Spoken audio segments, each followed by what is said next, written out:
release of Blumhouse's Wolfman, there's now 4 films in Leigh Whannell's filmography, and it's time to rank them all from my least favorite to my favorite.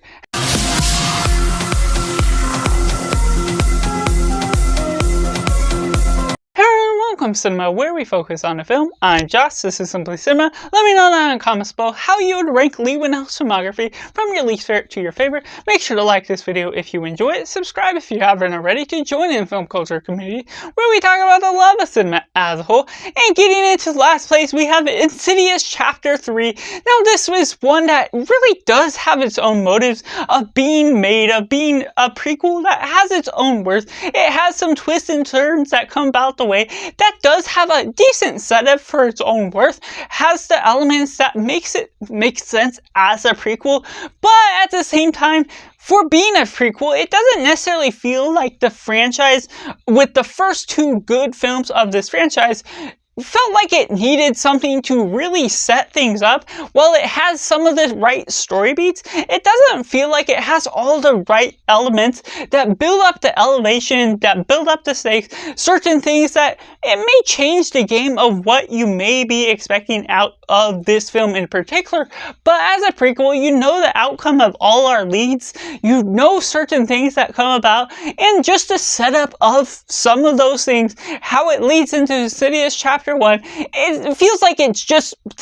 checking off some check boxes, what it needs to do, who it's going to introduce, what it's going to set up in order to get to that. But with all knowing everything that's going to come about, it doesn't necessarily feel like it has as big of the heightened experience. While it may take some creative liberties in order to tell its own sort of story, and it sort of does that, there's certain things where I feel it's already done some of the same things it's done before, but tackling it as a prequel, that doesn't necessarily feel it has its own worth. And at number 3, we have Wolfman. Now this one has certain elements along the way. It tackles some unique techniques, what it's doing with the senses of the Wolfman, that gives it its own duration, that builds it and takes its time in order to format what it's doing with telling the story of this fatherhood, this parenthood, this motherhood. And I love those themes, what it's doing with the parenthood, how it dives and tackles them within the story itself.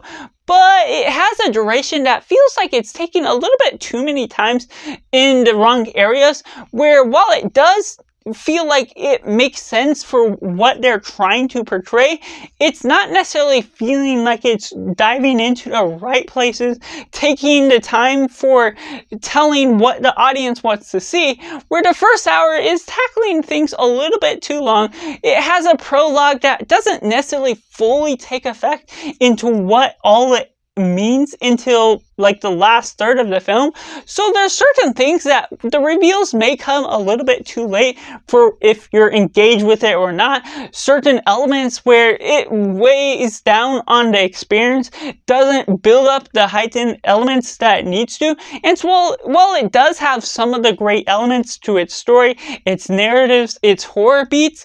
it doesn't ultimately always pay on the effect that it feels like it's trying to build itself up to be, have the characters that it needs to be. And so certain things with its main characters, they can have a negative effect on being the basic matter that they need to be in order to build upon the theme that it's trying to present. And while the theme itself is well portrayed,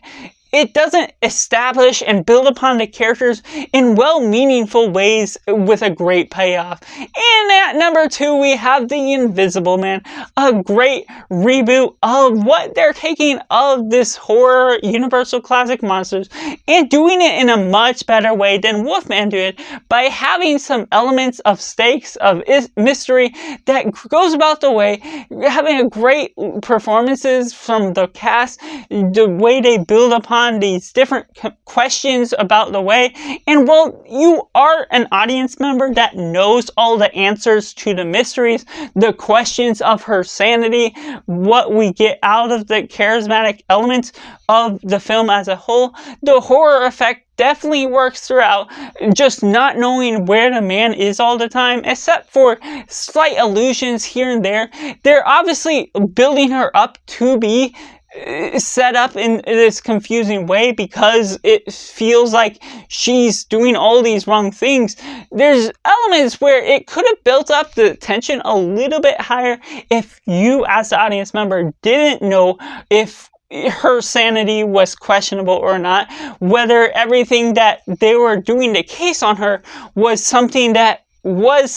we were experiencing as an audience as well. But still, at the same time, knowing everything that's going on out throughout, the questionable manners for the build-up of the story beat has a great pace. It can be a little bit too dark in some particular scenes, but ultimately has the great payoff of some of the mystery, of some of the resolvement of the story, not knowing if there's a sequel, but even as its own story, building upon some of the great elements that this film ultimately offers as a whole. But that leaves at number 1, we got Upgrade, this great AI film that tackles all the things of self-driving cars, of cybernetics, that really heightens certain things, has the questionable motives of whether it's secure to use AI, whether it makes sense to have all this high technology, and taking them into these different environments and having these twists that don't really come up until later of the film,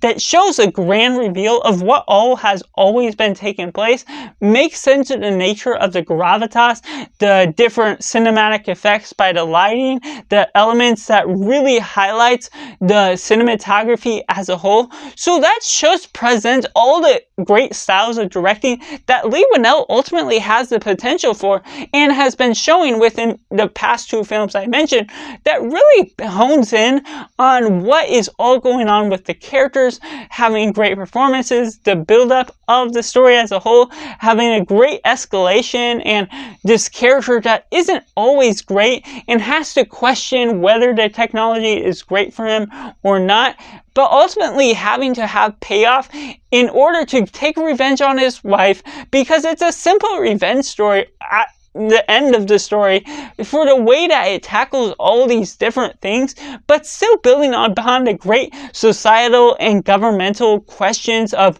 being able to see everything, the elements that really takes home what is all tackling sort of as a high stakes action thriller that really delivers on the successful motives to what you're doing with the characters, while not necessarily deeply complex. It's a simple revenge story that still delivers high on what it does after all. So that's just my personal ranking for all 4 Leigh Whannell films, from my least favorite to my favorite. Let me know down in the comments below how you would rank the film. Do you like him as a director, or are they really misses for you as a whole? Make sure to like this video if you enjoy it. Subscribe if you haven't already to join in the film culture community, where we talk about the love of cinema as a whole. So that's just all, and make sure to do yourself a favor and go watch a movie.